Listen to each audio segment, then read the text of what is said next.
So let's talk about militias, and let's talk specifically about how they've changed, how they work today, how they're different from what the founders intended, and how laws have been enacted to kind of like tighten up and talk about what they can and can't do. And to do that, we're going to start with the earliest laws. Now, we're not going to talk about any that happened before the Constitution was ratified in 1788. There were a few under the Articles of Confederation. We're not going to talk about those. Instead, we're going to start with the 1792 Militia Act. The Militia Act of 1792 did a few things. First, it established a uniform code for the militia, and it gave the president the power to call them out to repel insurrections and invasions. It also set forward the conscription criteria, which included any able-bodied free citizen white male between the ages of 18 and 45. But this initial law was kind of flawed in that it only allowed the president to organize the militia and control them for a short amount of time, and they had to get a court's permission. So in 1795, Congress passed the Militia Act of 1795. It eliminated those requirements to the president so he could indefinitely control the militia, and it changed the ages of conscription from 18 to 54. The next law related to militia that Congress passed was the Militia Act of 1808. Now, what this did was it allowed the federal government to give $200,000, which was a lot of money at the time, to the states to help discipline and organize and arm their militia. Because prior to this, people just brought whatever they had. So if they had a rifle, they brought a rifle. If they had a stick, they brought a stick. Sometimes the rifles that they brought were not in good shape. So this money was meant to kind of change that and get rid of this idea that people had to have a weapon to be in the militia. But then we approach the Civil War. Now, this will lead to Congress passing 2 more militia acts in order to counter what the South is doing. Now, the first act that Congress passes is the Militia Act of 1862, and this allowed black men to serve in the Army, but only as laborers. And it had a provision in there that they were only allowed to be paid half of what white men made in the militia. This is later amended in the Militia Act of 1864, and in that the equal pay provision is gone, and they're allowed to serve in other roles in the militia. By the turn of the century, the United States government began to realize that there were a lot of flaws in their earlier militia acts, and so they passed the Militia Act of 1903. Now, the Militia Act of 1903 is kind of a reflection back on how the United States as a whole has operated without a formal military and relying on state militia. And they begin to rework a few things. So, for example, looking at wars for the last 100 years, in the War of 1812, members of the New York militia refused to take part in Canada's war against the British because they said it had nothing to do with their state of New York. And we saw the same thing in other states where they just refused to take part, and the federal government had a hard time kind of corralling them and getting their members to do what they wanted them to do.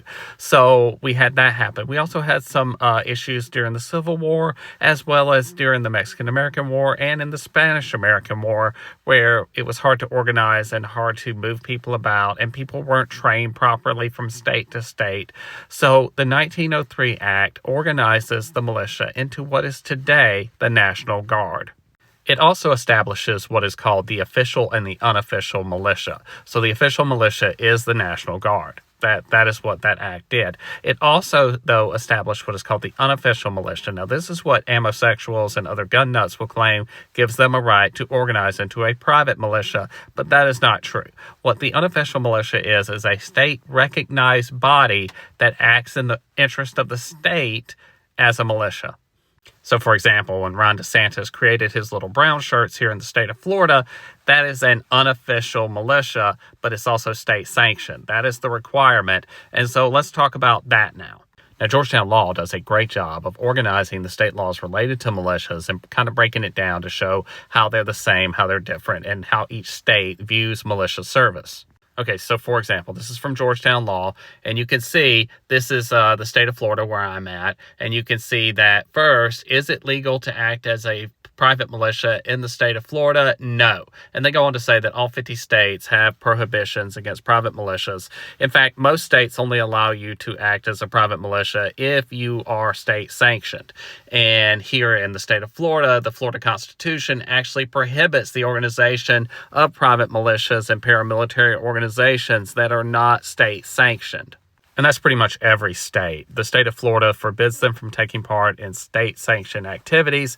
So does Texas, so does Montana, and pretty much every state forbids the use of paramilitary groups outside of state-sanctioned responsibilities.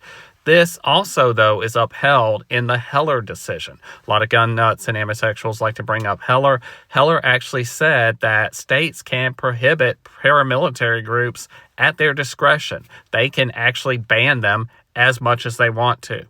Heller goes on to say that the Constitution does not grant you unfettered access to firearms and specifically calls out the M16 family of guns and the AR-15, saying you don't have a constitutional right to those. It also says, though, as I just previously stated, you do not have unfettered access to assembly within a paramilitary organization. And if a state wants to ban them, that's the state's right, because you do not have a constitutional right to do that. So despite what some of these ambisexuals might say, that they have a right to their guns, they have a right to organize, that isn't necessarily held up by case law or by the Constitution. In fact, if we want to look at Heller itself, it's kind of a radical activist decision made by a judge on the bench that overlooked 200 years of precedent. And in Heller, Antonin Scalia actually acknowledges that, yeah, most of the evidence presented by people who say that the right to gun ownership is a state right are absolutely correct. So I'm going to disregard that in favor of this one piece of evidence that I found. You know, I'm going to weigh that heavier than the mountains of evidence that actually go against what I'm saying here. So the Heller decision is actually an activist decision, and if we can change things because we think they're activist decisions, kind of like what we did with Roe, then we can actually undo everything about gun culture with the stroke of a pen, just like we did Roe.